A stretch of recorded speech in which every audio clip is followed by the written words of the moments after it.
junior at Marilama High School, and today I don't really have much relation with diabetes except what I've learned from my dad. So while I don't know much, I do respect all of you for being able to cope with such a big part of your lives. I haven't gone through anything like that, so I really look up to people like you who have. So my job here today is I have a program called Mahadarshan, which is a program I started back in 7th grade, and it's a program to develop leadership skills in children.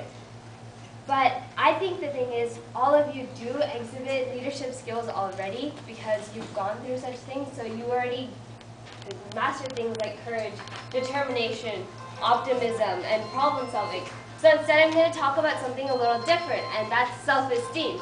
I think self-esteem is something really important for anybody, whether they want to be a leader or whether in any profession, in anything. Self-esteem is very important because when we can believe in ourselves, we can do anything, whether it be getting through school or getting into college or just working day to day. And I think these are all important things. But before I get into self-esteem, I'm going to first tell you a story that really made me change my idea and my view on how to face problems.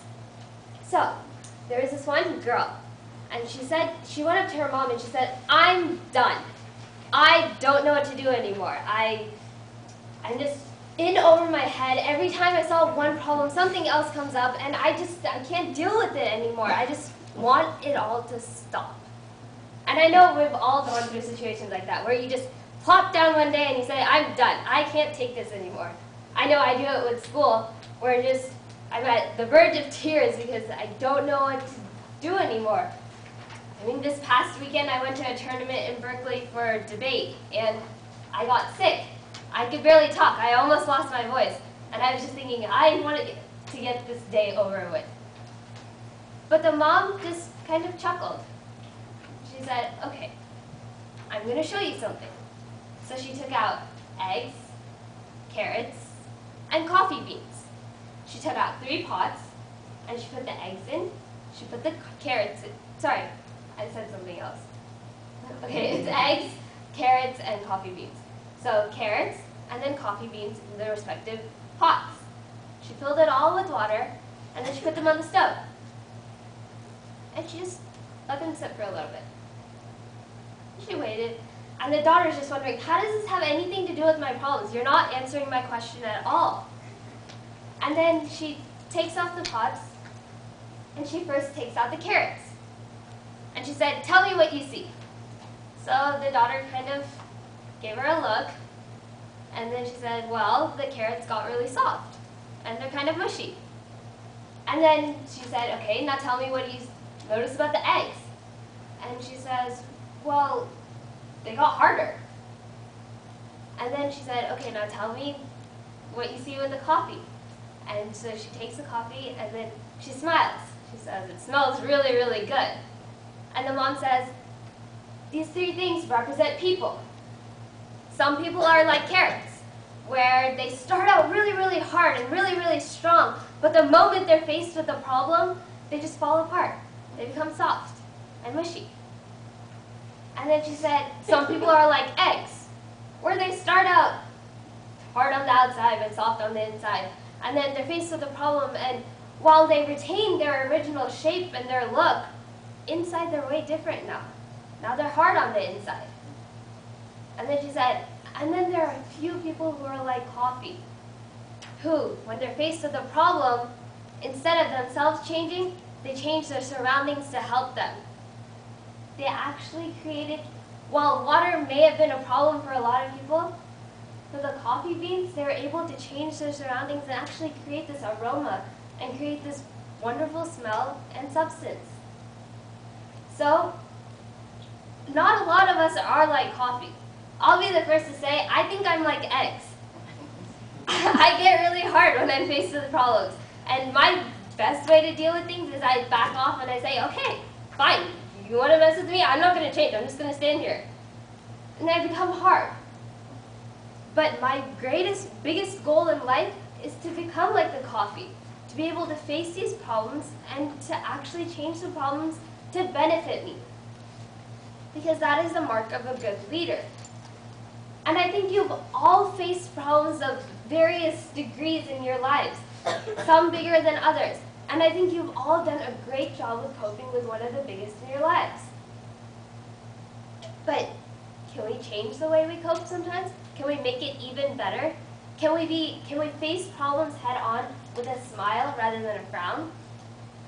Which brings me to my point of self-esteem. I think that the easiest way to face a problem is to believe in yourself, to believe that you can overcome it, and that starts with self-esteem.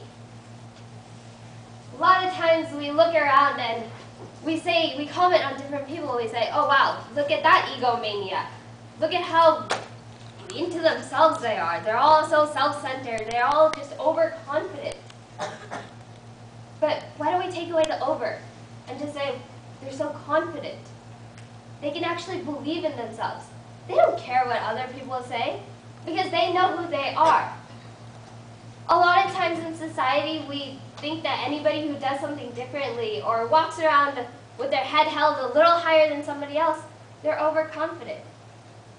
But if we all did that, then we're just confident people who believe in ourselves. Is that really so wrong? I think it's great to go around and be able to do whatever you want and have people look up to you.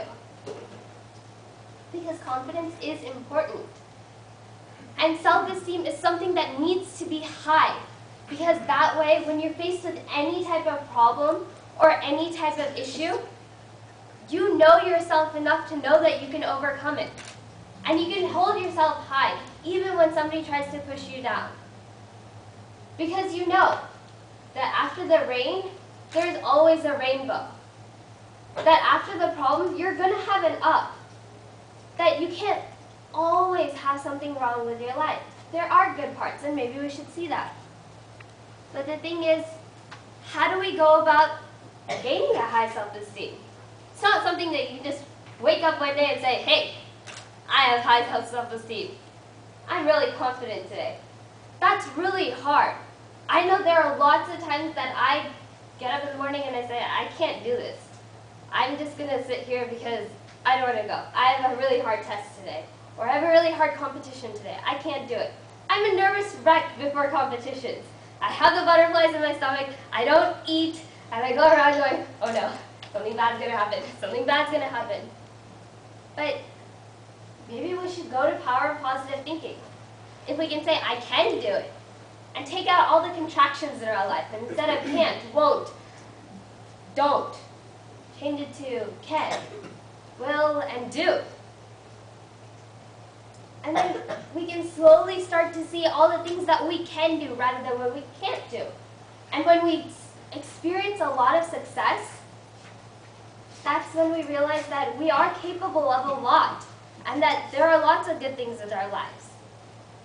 But I think perhaps one of the biggest parts of my life that has allowed me to have a high self-esteem at any part of my life is my family. And the fact is, if we have people that we can lean back on, we definitely can have a high self-esteem. Whether you want it to be your friends or your family, they're people that will reinforce that idea of you're great in your mind. And we are all great people, just great in different ways. Yes, it's good to respect other people, but first you should respect yourself. And I think that family is probably one of the most important parts of our life because they're there when we're low, and they're there when we're high. Friends may come and go, friends may change, but fortunately or unfortunately, we're stuck with our family. They are what we have. I mean, yeah, my brother has done so many things to me. I'll embarrass him. When we were younger, we used to go to my dad's office, and he used to fight with me a lot. And one day, he was 3 or 4, so it shouldn't be too embarrassing. He sits on my dad's desk and starts banging on the side going, I hate my sister! And my dad's in another room with a patient, and he's thinking, please don't let it be my son. Please don't let it be my son. So beyond all these things, my brother has been there as a shoulder to cry on. He's wiped away my tears.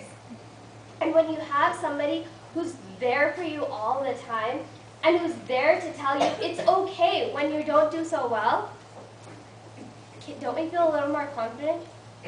I've been at some of my lowest points during my high school years because of school, when I just thought it was all over, when I failed at something. And my parents have been there every step of the way to tell me, hey, it's okay. You have another chance. This isn't your last chance.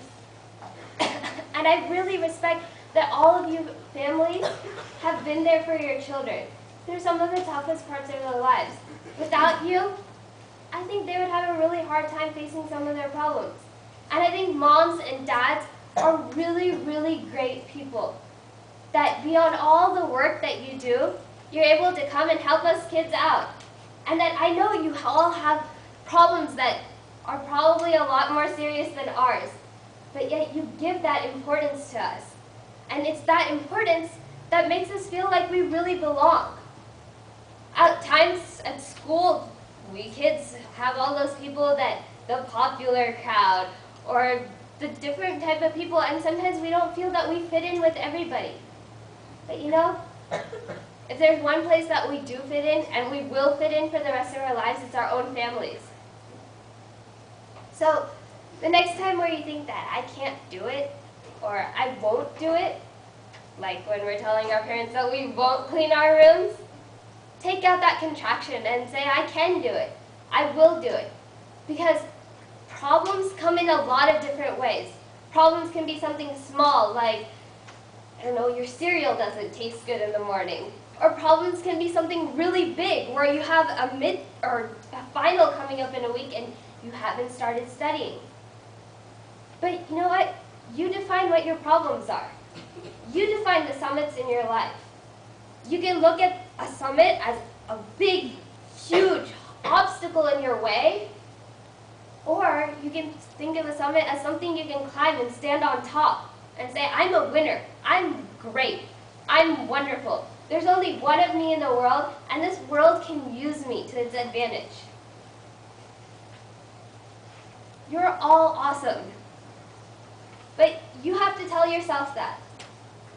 Our families and our friends will tell us, and that will help us get it. But the only person that can truly respect you, and the only person that can truly tell you that you're great, is you. It's only when you can see inside of yourself the potential that you have and how far you can go, is you. It all comes down to you. We can all find problems with the rest of the world and how it's because of other people that we can't do something well. But everything comes down up to you, whether it's the positives in your life or the negatives in your life or the just so-so days. It's all about you. And make your life all about you. Make your life all about the great things that you can do. Pursue your dreams. Pursue your goals. Set your goals and dreams really, really high. Because even if you don't reach the moon, you'll land among the stars.